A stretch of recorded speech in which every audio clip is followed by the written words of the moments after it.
Welcome to PCMag Live. I'm Alex Clone. This is Dan Costa, and today we're going to talk about the top 3 news stories of the day. We're going to answer one of your questions, and we're going to show you something cool from the PCMag labs.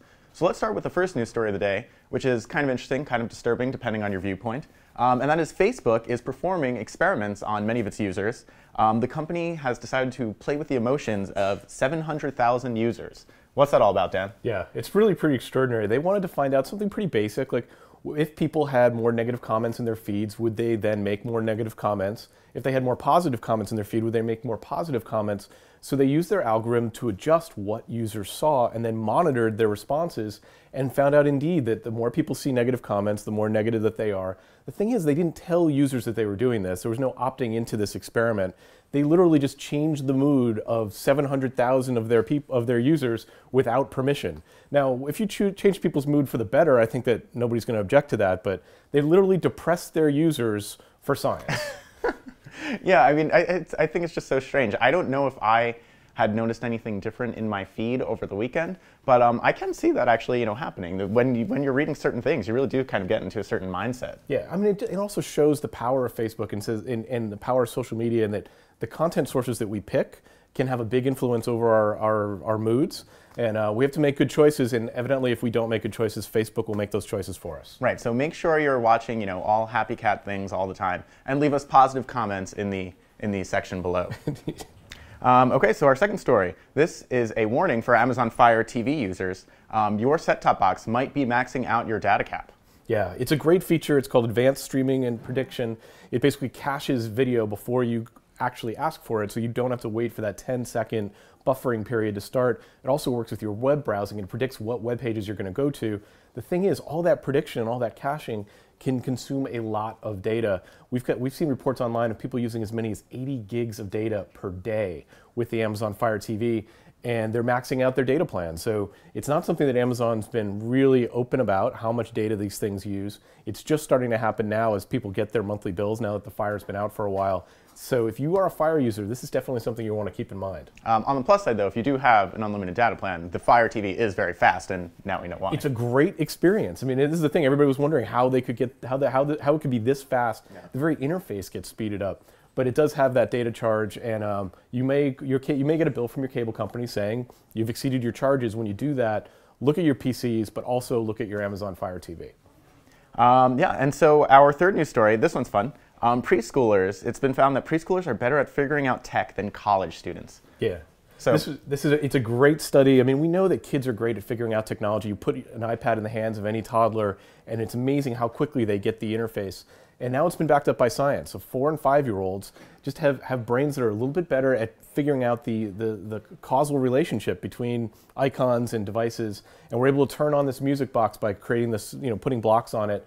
The thing that I thought was amazing is that not only that the kids were good at it, but that they were better at it than college students.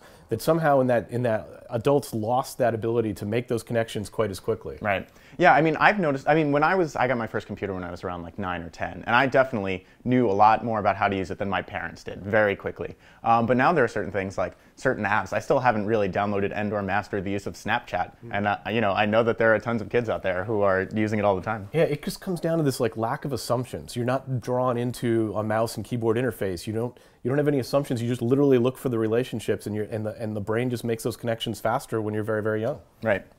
Okay, so now let's answer one of your questions. Today's question comes from David Freener, who asks via email, is there a smart house device that will measure electricity usage at an individual electrical outlet and then send that data to a computer's database or spreadsheet?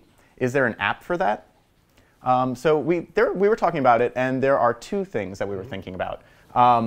Well, do you want to? I mean, we use the kilowatt here in the labs for most of our energy testing. It's a pretty simple device. It's $20. You plug it in. You plug any of your other electronics to it. It'll tell you how much the draw is on there.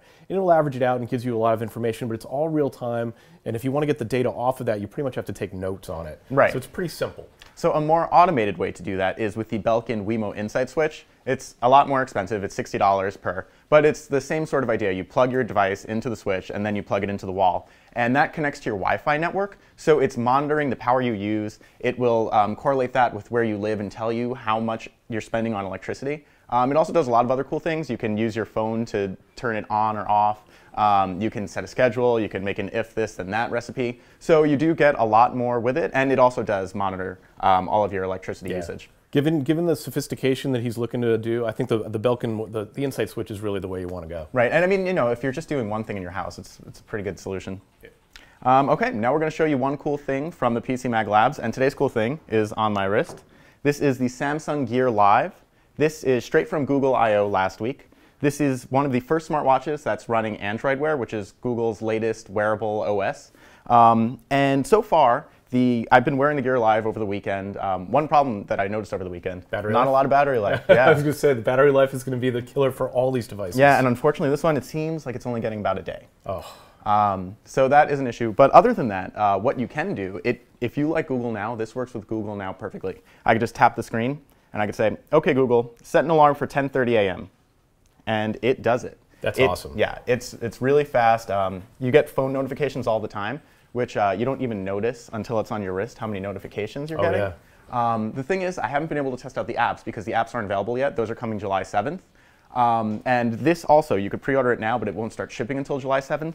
This is $200. The LG G Watch, which is also coming out, that is $30 more. So the main difference between the two is that this one has a heart rate monitor. So you're actually getting a little bit more for a little bit less. We're going to be testing both once the apps are out, and we'll let you know. But I mean, so far, it's a pretty interesting concept. Yeah, it's very, very cool. I think this is going to do really well and could be one of the first smartwatches that actually takes off, that people go out and buy. I mean, I'm very curious to see how the apps are going to enhance the experience. Yeah. Without the apps, it doesn't make a whole lot of sense. Without the apps, it's really just Google Now on your wrist. Right, basically, yeah. So thanks for watching, and we'll see you again tomorrow.